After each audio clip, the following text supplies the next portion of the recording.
haven't done a Star Wars video in a while, guys. I've been really caught up in a lot of the Dragon Ball content. It's been pretty crazy in this community, but I wanted to give you guys an update here. We got some leaks from 4chan. Now, before I go any further, I just want to say that 4chan, you got to be careful because we're about to hit that time now, guys, and I want you guys to really listen to what I'm about to tell you. We're going to hit that time now where we're going to see a lot of people making claims about I work on the set. I'm a producer. We're gonna hear a lot of people making, telling fairy tales. We might get some real spoilers. We might get a lot of BS spoilers. So just be very cautious about what you read on the web because we don't know for sure what's going on so far. So this happened with Force Awakens. It happened with the old prequel trilogy as well because the internet was pretty, prevalent back then too. Not as big as it is now, but it was around. We got some 4chan leaks here, guys. Let's go ahead and talk about them, and I'll let you know if I think that these are legitimate or not. Essentially, what he's saying right here, Laura Dern's character is named Asala Kurd. She's playing the leader of one of the Republic military cruisers who were not near the planet the Starkiller blew up. She was a part of the group of politicians and military leaders who believe that the First Order posed no threat, and their verbal confrontation between her and Leia, in which Dern says the daughter of Darth Vader has no right to lecture me. I don't know if this is true or not, but that sounds pretty cool. We do know for a fact that Laura Dern's character, not for a fact, but it was leaked in the Latino Review, which I think is an accurate source, that Laura Dern does have some kind of political conflict with Leia. So there is something to that. Poe Dameron has more screen time and isn't just an X-Wing pilot in most of The Force Awakens. That's kind of like a gimme. We kind of knew that. This one's interesting. Hayden Christensen shot a scene. First of all, he spelled his last name wrong here. Shot a scene during the nighttime at Pinewood in which he communicates with both Luke and Rey. I don't know if I believe that one. I heard rumors about Hayden coming back for Episode 8. I don't know if I believe in that one. I don't know if that's the direction they really want to go. I'm skeptical. I'm going to call bullshit on that, but we'll see. Kelly Tran is a really cool individual and is really kind of a person who can't act.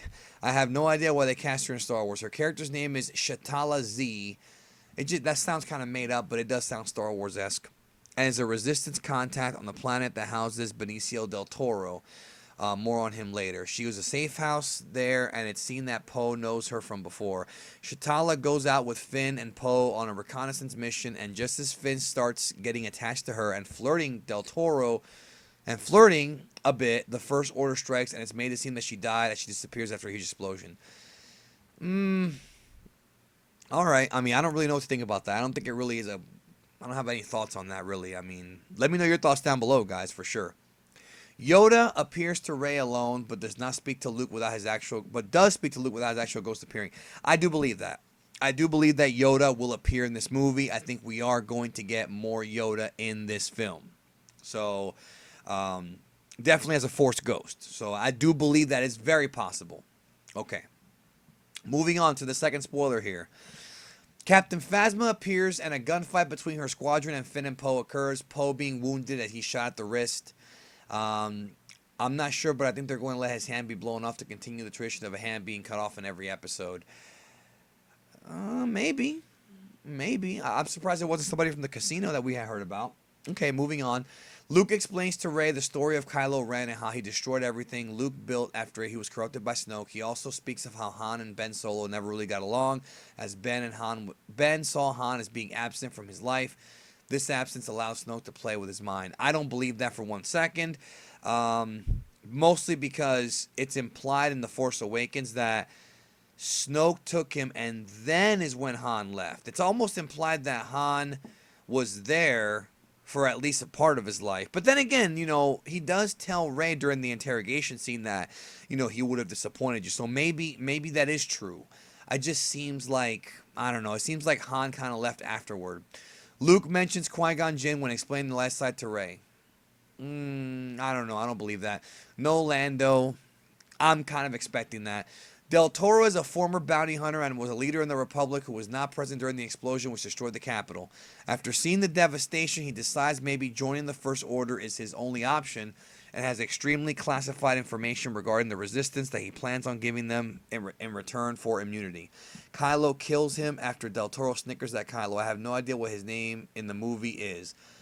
I'm very doubtful of this. In fact, I'm going to call bullshit on that. I don't think they're going to have a Benicio del Toro get killed just like that from Kylo after a snicker. I just don't believe Del Toro would sign up for this movie just to get killed like that. I mean, I don't know if it happens late in the movie or whatever. It just really doesn't seem like they would waste an actor, an award-winning actor like Benicio del Toro. I don't believe it. I just don't believe that. So I'm calling bullshit on that. Let's be real, guys. Most of this probably is bullshit, but just in case it is real, let's entertain it. How about that? Moving on to the next bullet point. Rey is extremely strong with the Force, but is erratic with it. She tends to tap into the dark side when sparring with Luke, which makes him unwilling to train her. Luke has the company of a small animal furry thing on his island, which is like a cross between a dog, an Ewok, and a lizard. I guess that kind of makes sense. Leia is wounded in an explosion, which prompts Luke into action. Rey also feels a disturbance in the Force. They leave on the Falcon to join the rest. What we knew about the Leia wound, for that leaked in the Latino review, I don't know if that really factors into the Luke and Rey training. I think this guy's just adding that in there. What they do, guys, is they'll take actual good information that we have, like real leaks and real sources, and they'll add bullshit to it to make it seem more legitimate. It's a classic psychology trick. Last one here. That's all I really have. Second half of the third act of the movie is extremely under wraps. Maybe 8 people know what's going on. I asked someone who knows it, and she told me you'll want to wait to see it in the crowded movie theater. Well, that's how it was for Force Awakens too. So every movie has that, right? Well, let me know your thoughts down below, folks. What do you think about these leaks? Are you calling bullshit? Do you think some of them might be true? I think that the Yoda one, the Poe one, is legitimate. As far as Laura Dern's character, we're going to know that very, very soon. We're probably going to have character information, I would say, by the end of the summer. Maybe even, if not then, I would say early winter, maybe like November or so. We'll probably have some information. I do expect the first trailer for this film to drop in December, probably accompanied with Rogue One. So let me know your thoughts down below, guys. That's what we got for you from 4Chan. Those are the leaks. Again, be weary. Some of these are probably not true. In fact, I would say most aren't. And we're going to get a hell of a lot more in the next year and a half. So I'll catch y'all down the road.